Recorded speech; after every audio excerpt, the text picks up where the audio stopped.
welcome to one more edition of Politics Done Right. With us today is Dr. Andrew Schmookler, PhD, a prize-winning author, former Democratic candidate for Congress in Virginia, very Red Shenandoah Valley, former talk show radio host, summa cum laude graduate of Harvard. Among many other things, he's back with us once more, where we are continuing what we started about creating a better human story. With us, Andy Schmookler. How are you doing today, my friend? Doing okay. Looking forward to seeing where we go. Well, since we are kind of restarting after many, what should I say? We had a long delay for many reasons, but I think over that time, much in our current society has changed. So what I want to do in this segment today is not precisely move on from where we ended, but given the changes that have occurred thus far, move forward as far as where we're going. And one of the things that I've seen thus far is that in these last 6 to 8 months, much has changed in America with respect to what we decide to call freedom, what we decide to call democracy, what we decide to call fascism. It seems like the attempt is to make all of this stuff nebulous. What's your thoughts about that? Well, I'm not sure I know what's changed since it was last July. By then, the Supreme Court had already overturned Roe. Since then, we did have a midterm election, which gave a slightly different cast to our sense of the electorate, a move in the better direction, sufficient that being crazy and attacking our constitutional order turned out to be a negative for a bunch of Republican candidates. That was something that changed. I've been reading a lot lately about how the war in Ukraine has changed the world. Let me put a stop on you right there, because when I spoke about change, that is one of the things I would have hoped that you would have brought up as the initial thing, the switch that it seemed to have occurred, that the people who would normally been glory, glory, hallelujah about Ukraine are the ones who are preaching pretty much isolationism, if to some extent, and the ones who normally would say be more cautious or a bit less cautious on Ukraine. Well, my sense is that that there's a pretty big consensus in our governing circles about rescuing, making sure that Putin doesn't win.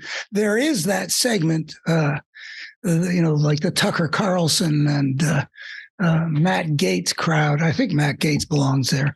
That's somehow pro-Putin because it's the right-wing mentality where they love the tough guy. They love the fascistic hard fist. But I think that's a minority.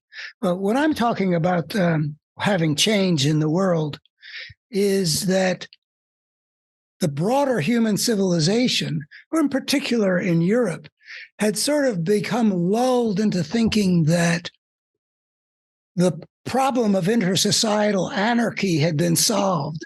Europe was a continent of peace that they could simply count on. The Germans were thinking that way. The French were thinking that way.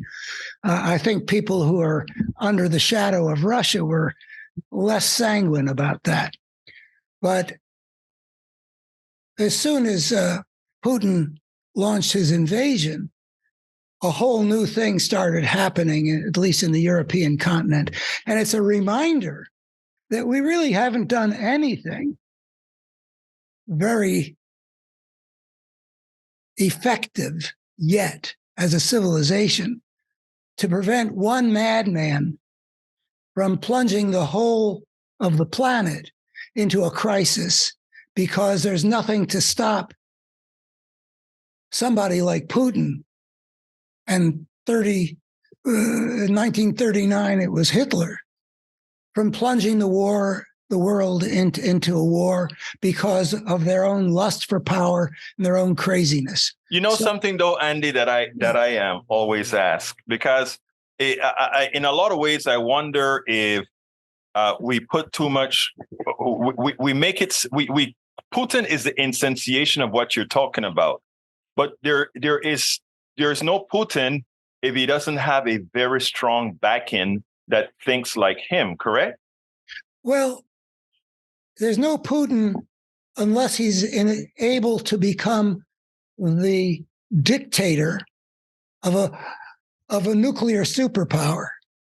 Now, you can ask, what is it about the Russian history, not only since the fall of the Soviet Union, but over the centuries, that has made it so difficult for them to get a government that isn't under the thumb of a monster?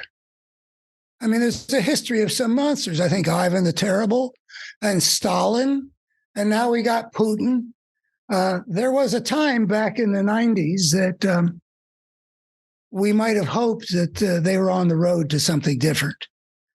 But the nature of history and the nature of the institutions and the breakdown of institutions and the abilities of this particular guy who had a lust for power was such that somebody like him could get power, which was handed to him in 2000 by Boris Yeltsin, but he turned it into a fascist dictatorship and a kleptocracy. He's had over 20 years to turn it into what it is. But the vulnerability of that is something that's built into the world. But you're right, we don't necessarily need a monster. We could get into a nuclear holocaust over Taiwan. Yes. There are threats being made by the strong man of China, who I don't see as a monster, but he does some terrible things, but I don't see him like Putin or Hitler. But he's feeling his country's strength.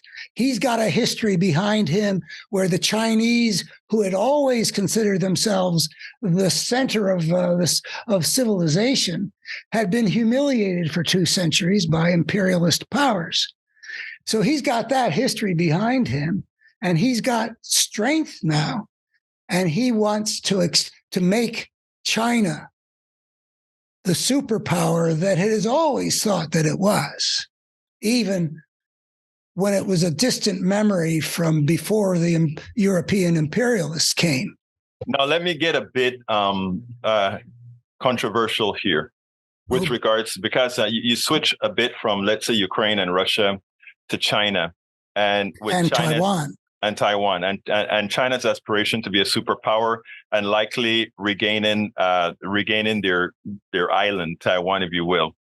My question to you is the following, right? Who's really behaving like a superpower? I wonder sometimes.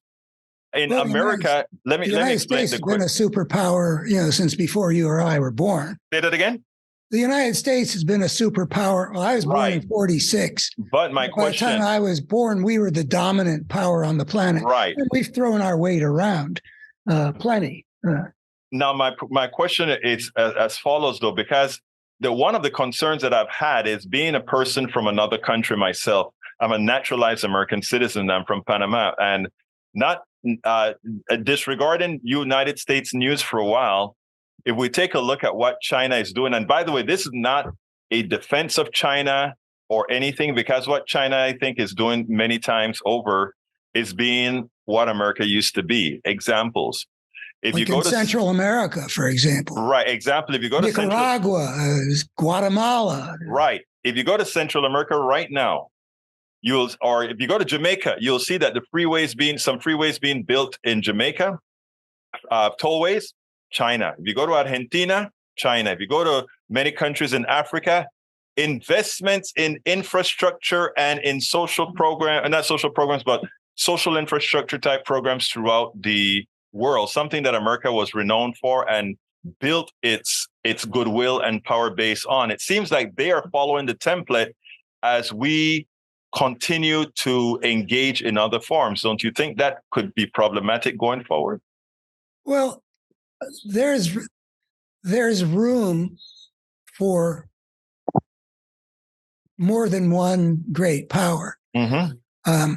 History shows that it is difficult for the world order, the international system.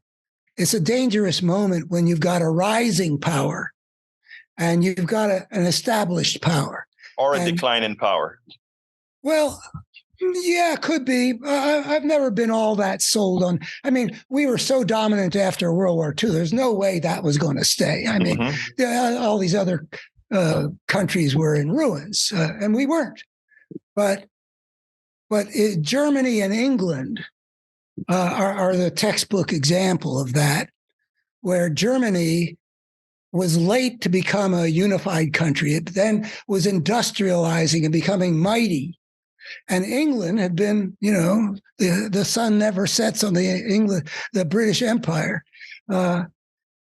So World Wars I and II are often seen in the prism of it's dangerous to have a rising power and have an established power. The rising power challenges the established power for its, so I don't think it's impossible to negotiate that. But China is now, like Germany was in the late 19th, early 20th century, a rising power. And the United States is like the British Empire was, being challenged by something that had a larger population, was industrializing and catching up, and then some. So, but the crucial thing from my point of view is, and I'll go back to a historical classic. I mean, I'm not trying to ignore what you were saying about all the stuff the Chinese are doing. Don't worry, I won't let you ignore it because I want to build up on it, but go ahead. I mean, and we built the Panama Canal. In fact, the United States, with used its muscle to establish Panama because they wanted to build a canal. Exactly. Yeah, I think they essentially stole it from Colombia or something. Exactly. The Francis de Lesseps Treaty, yes. So, but the fundamental, there's a quotation from Thucydides. It's one of my favorites. Thucydides puts this in the mouth of the Athenians, who are trying to boss the people on this island around to help them in their war against Sparta. And they say, no, just leave us alone. We don't want to get involved in your quarrels.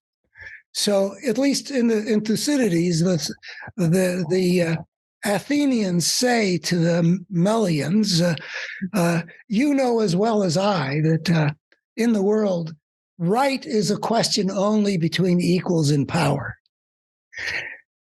And what happens is the strong do what they can and the weak suffer what they must. Yeah. Yeah. Sad way to put it, but true. That's, I mean, whether it's the Tibetans under the strong will of the Chinese regime, the Tibetans had their own culture. They were invaded. And now the Uyghurs, is that how you pronounce the people? Yeah, the Uyghurs, yeah. Maybe genocide of some kind, at least oppression. So the strong do what they can and the weak suffer what they must. And that has been, to go back to things that we've discussed before, that is what inevitably emerges when a creature steps onto the path of civilization. So the strong do what they can and the weak suffer what they must. Fortunately, in Ukraine, the strong misplayed his hand, misjudged all kinds of things. So in a way, this is a huge opportunity because we've been watching fascism rising as a power. Putin's Russia has been the quintessential fascist regime in the world over the last couple decades. And his miscalculation greatly weakens the force of fascism. And this is why it is really important that not only has he destroyed as much as he has of his own country and his own country's reputation and his country's economy and his country's, but the reputation is going to take a long time to repair. But it is important that the power of democracy demonstrate itself. And democracy is, by the way, in my book, one of the key solutions to that problem that Thucydides put into the mouth of the Athenians. If you don't have a democracy where the government is answerable to the people, what you get is the strong do what they can and the weak suffer what they must. And that's what Trump has represented in our country and continues to represent. And even though that midterm election gave us grounds for optimism that the electorate, enough of the people who would have voted Republicans rejected people like those election deniers in Arizona and Pennsylvania and New Hampshire. Nonetheless, I just read today a poll that says Trump is leading Biden if those two. I don't know what to make of that. But we're not out of the woods, is all I will say. We're definitely not out of the woods. And that is something that we really need to consider. And we also need to consider who and why Trump is getting that sort of a vote. All votes aren't equal. And if you take a look at, let's go ahead and look back at the 2020 election, those people who voted for Donald Trump, while the folks who voted against fascism looked like the multicultural country we would hope America would have already evolved to, the Trump voter didn't look like that. And you had to wonder why so many thought it necessary to vote for the likely most incompetent person ever having given power or ever aspiring to power. There is another cancer that I think we have to examine. And I'd like to bring that as the next question to you. Because again, there is in fact a cancer in this country among a particular sect for what I would call non-existent fears that are somehow cauterized in their minds. How do we solve that problem? Well, you know that I'm a guy who spent a lot of years thinking about what's going on. I first saw this thing rising back in 1992 when I first heard Rush Limbaugh on the radio.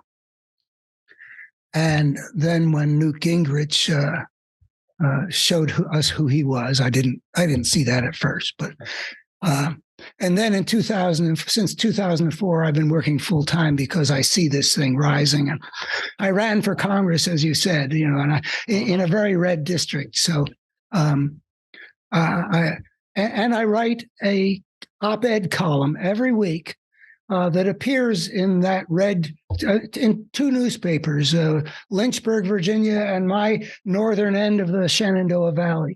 So I'm continually thinking about what I think you mean by the cancer, which is that something like 70 million of our fellow citizens voted for a guy. You said he was incompetent. I wish that were all it was. I've written about how Trump has an uncanny ability to make anything into something we have to fight over. Even a pandemic, he used to divide us. Right. And he has an uncanny ability in general to do and say things that make the world more broken. So if he was just incompetent, I actually, I think he's a genius in some ways. There's nobody in my lifetime in America who's had such a profound impact on the country. Just being incompetent doesn't get you that. That's you got to be competent at something. That's very true. So anyway, the question is, my neighbors, you deal with them as neighbors, and they're good people, as good people to do business with, good people to have as neighbors if you get stuck with a flat tire, good people in their churches. And yet they vote for the very opposite. Why? Okay. What I want to say is as a guy who's been like full time trying to understand the human world since 1965 for sure, but really before that, even in high school, I have never worked so hard to understand what I see. I wrote a recent piece to a guy that I have interactions with online, who comes up to take issue with the way I'm representing the political force that he supports. And he's offended when I use the word fascistic to describe the Republican Party he supports. I wrote a column saying, I understand why that offends you. Let me tell you what my experience is of our interaction. My main experience is I am astonished. I am in total puzzlement how a person that I can see through our interactions has a great intelligence, can believe things that are absolutely patently unbelievable. And how a person he's very civil. He's a gentleman. I know something about his background. I appreciate the guy. I would have loved to have been working in national security circles with him. He's a military guy. But he's such a decent guy. And my wife and I are actually going to have him and another Republican couple over for dinner next month on St. Patrick's Day. How can a decent guy like him support something which is so patently indecent by all the standards that Americans had a consensus on? Now, I've written probably 20 essays answering questions about how people like a person like Trump could have, but I'm not satisfied. I'm still mystified. And that's what I wrote in this thing. I've never worked so hard on a problem and been so dissatisfied with my ability to it's as if there are switches in the human mind that can switch on or switch off, where people can bring into their political life a completely different being, absent any critical abilities, somehow drawn to something dark and destructive, when in the rest of their lives, they're operating in a different way. Let me posit something, because I think many find it very difficult to look at quote unquote decent people adopting indecent ideas, adopting indecent actions as being mutually exclusive from them not being decent. And I think in a lot of ways, that's, in my humble opinion, it's a cop-out. In other words, I didn't quite understand what other words. Yeah, let me explain. The fact that you are willing to describe a decent person, and by the way, I do it as well, okay? We all do it. Describe a decent person who has actions that create indecent outcomes as remaining decent is what in effect allowed them to do that. Look, let me, before you answer, let me go a bit further, because this is rather important and serious. Much of what notice, I didn't use things like race or in my previous explanations, and I purposefully didn't do that. But the reason I do it now is to point out that there are many who feel a bit of distress that some sort of equity is coming, and maybe to some been felt that it's at their expense. Like the white majority becoming a minority. Say that again? Like the white majority being afraid of becoming a minority. Or not only becoming a minority, but having to be on equal terms. In other words, I don't think it's about being a minority. In South Africa, there was a white minority in power forever, and they felt fine. Yeah, certainly. Yeah. But in America, I don't think people think it's about the minority thing. I don't think it's a minority thing. Dominance. It's dominance. It's dominance. Okay. Yeah, and in a democracy, especially if you disenfranchise the people of color, which was a big part of the picture. Right. In a democracy, being, a white Christian country meant white Christians could dominate. Right, exactly. So you're right. It's not a matter of I don't want to see any faces different from me. It's I don't want people who are not on my side having a say. Exactly. And I think there is a basic dishonesty in, and I'm speaking about myself as well, in the way I articulate things, in the way you articulate things, in the way other great progressives articulate things, in not really often hitting it at the core. Look, it is okay to feel a discomfort of what you are not used to, but then allowing that discomfort to have you do indecent things, I think it's problematic, and it's something I think both you and I have to get away from. Well, get away from, I don't know. Well, let me talk about the concept of brokenness. Okay, that actually plays very well into this discussion, right? And we only have about 10 minutes to discuss that. So bring that. It would be great for you to tie that in, because I think that concept that you spoke about, brokenness, a while back, is so very important. Imagine you have people who live in a world in which for the last 10,000 years, the strong do what they can and the weak suffer what they must. Right. And imagine that playing out in infinite ways all across the civilized world. Imagine what the experience of people is like, what happens to people, how they get traumatized, how they get broken, how they get raised to meet the demands of a civilization that's about power and not about meeting human needs. All that brokenness ramifying through the centuries and even the millennia. And you get to the people, I'm not going to be attached to the idea of, okay, I'm going to call this guy that we're going to have over for dinner. He's a decent guy, even if he supports the Republican Party. It's just words. Here's what I see. I see that there is a part of this guy that I can interact with that I feel a lot of appreciation for. And I can see that there's a brokenness in him, so that he can be a patriot, which I'm sure he is. I mean, he shows that in countless ways. A patriot who would vote for a guy who sacrificed American national security to get the Ukrainians to investigate Biden, who sacrificed the country so we had more than 100,000 extra deaths because all he cared about was his political advantage. No patriot would support that. But there's a brokenness where he can hold one set of beliefs out here. And, going back to the issue of race, there's been a brokenness in American culture for forever. Since its inception.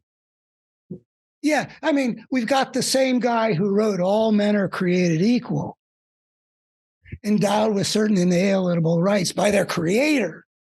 And then he lives off the labor of slaves. Exactly. And we've got these gentlemen in the South who are owners of big plantations, real gentlemen who are willing to embark on a catastrophic war rather than submit to the constitutional order that they had dominated for several generations at that point, because they weren't willing to give up their right to expand the empire of their slave system. That's a gentleman. There's brokenness. There's a brokenness that is in the larger system where you've got somebody like Putin able to play an outsized role. One of the things I say about civilization is that the spirit of the gangster has had a disproportionate say in how civilization evolves. And then you've got brokenness in the form of what we've been talking about in the American electorate, that we've got people who sincerely will tell you about their Christian values, who will then support something, behaves completely the opposite of everything that Jesus taught about how we're supposed to treat one another. That kind of, you ask, how do you heal it? Well, I've watched this thing grow.